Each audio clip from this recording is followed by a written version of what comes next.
There are only two reasons to quit drinking. Number one, to run away from the bad things. And number two, to run toward the good ones. The catalyst for most people actually stopping is consequences.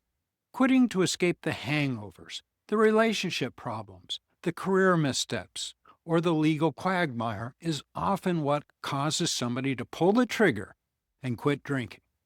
In this video, I'm going to talk about the other side of the coin, running toward the good things. People who quit drinking expect to feel better. And when they don't feel dramatically better right away, they start asking questions. Maybe you're asking them right now. Maybe you've made it to 30 days, maybe 60, maybe even 90. The shaking is gone, the withdrawal is over. The alcohol is finally out of your system. So why do you still feel anxious? Why do you still feel bored? Why do you still feel restless? Why does life sometimes feel flat? And perhaps most disturbing of all, why are you occasionally wondering whether sobriety is even worth it? If you've had those thoughts, you're not failing. In fact, you're probably right on schedule. I'm Dr. Donald Crowe. I practiced emergency medicine for 40 years, and during that time, I treated countless patients whose lives were being damaged by alcohol. At the same time, I spent decades struggling with my own drinking before finally getting sober some 10,000 days ago. One of the biggest misconceptions I see in recovery is the belief that sobriety follows a straight upward path. People imagine that once they stop drinking, every week gets better than the week before. In my experience and that of many others, that isn't how recovery works. Recovery happens in stages. The first stage is survival. The second stage is stabilization. And the third stage is reconstruction.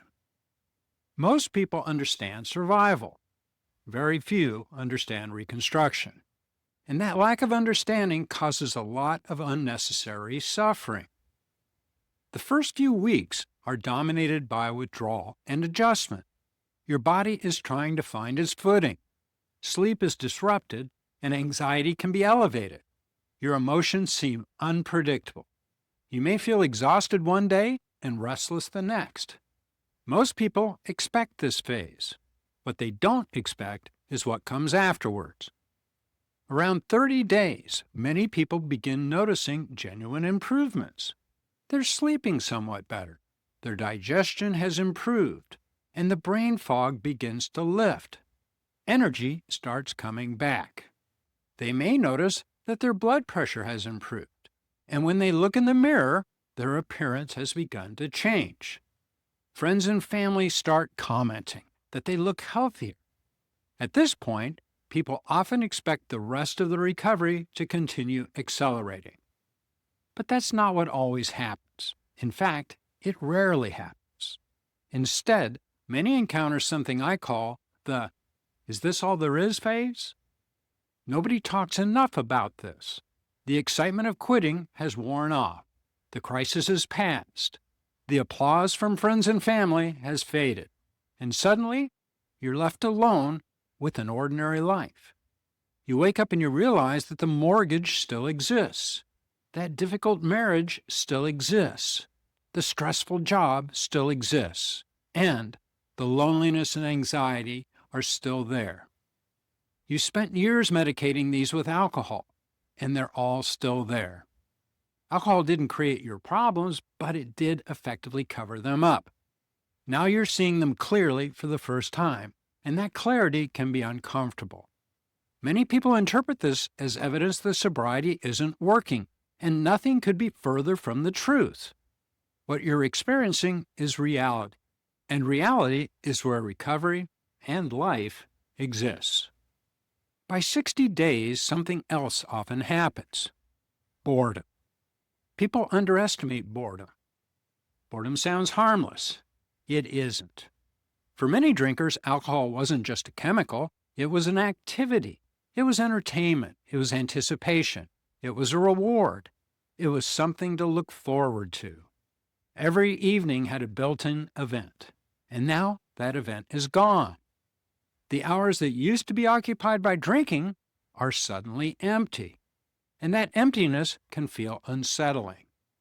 Many people mistakenly believe that they miss alcohol. What they actually miss is the stimulation. Their brain is still adjusting to normal levels of dopamine. For years, alcohol artificially amplified those reward signals. Now, the brain must relearn how to experience pleasure naturally. That process takes time. The good news is that it happens. The bad news is it doesn't happen overnight. This is why some people lose interest in hobbies early in recovery. Things that they once enjoyed don't seem enjoyable. Movies seem dull, books don't hold attention. Exercise feels like work. Socialization feels awkward. Again, people worry something is wrong.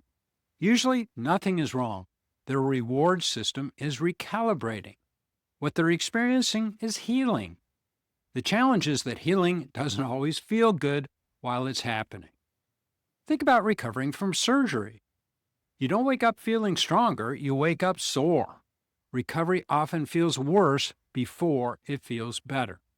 The same principles apply here. By 90 days, many people begin experiencing one of the most important milestones in recovery. They become emotionally predictable. That may not sound exciting, but it's enormous. The highs are not quite as high. The lows are not quite as low. Life becomes more manageable. You stop feeling as though your emotions are controlling you. Instead, you begin simply to experience them. This is where many people often tell me that they finally feel like they're discovering who they really are. Not some version of themselves that was there when they drank. Not the version struggling through withdrawal. The version that may have existed before alcohol came along and became the center of everything. This is also where confidence begins returning. Not confidence based on promises, confidence based on evidence. You begin trusting yourself. You say you're going to do something, and then you actually do it. You make plans, and you follow through. You start keeping commitments. You become reliable. Self-respect grows from repeated evidence that you can trust your own behavior. That process takes months. But when it begins, it's powerful. Then something remarkable happens. Alcohol starts occupying less space in your mind. During early recovery, alcohol is everywhere. You tend to think about it constantly. You fight cravings. You avoid triggers. You manage temptation. But eventually, something changes. Entire afternoons pass without thinking about alcohol. Then entire days. And entire weeks. This is one of the most liberating experiences in recovery. The obsession weakens.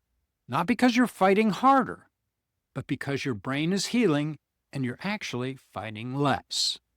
As you move beyond 6 months and toward a year, another transformation occurs. Relationships can begin healing, not because you become perfect, because you become consistent. People don't rebuild trust because of what you say. They rebuild trust because of what they repeatedly observe. They watch, they wait, they notice. They notice that you're showing up and that you're doing what you say you'll do. They notice you're keeping promises. And they notice you're emotionally present. They notice you're dependable. Trust grows slowly, but it grows. And perhaps the greatest long-term benefit of sobriety isn't improved health or better sleep or lower blood pressure or weight loss. Those things matter. But I believe the greatest benefit is something deeper. Peace. Not excitement, not euphoria. Peace. For years, many drinkers live in a constant state of internal conflict. Part of them wants to quit, but part of them wants to continue. Part of them feels guilty. Part of them feels trapped. Part of them knows what needs to happen. But part of them resists. That internal war is exhausting.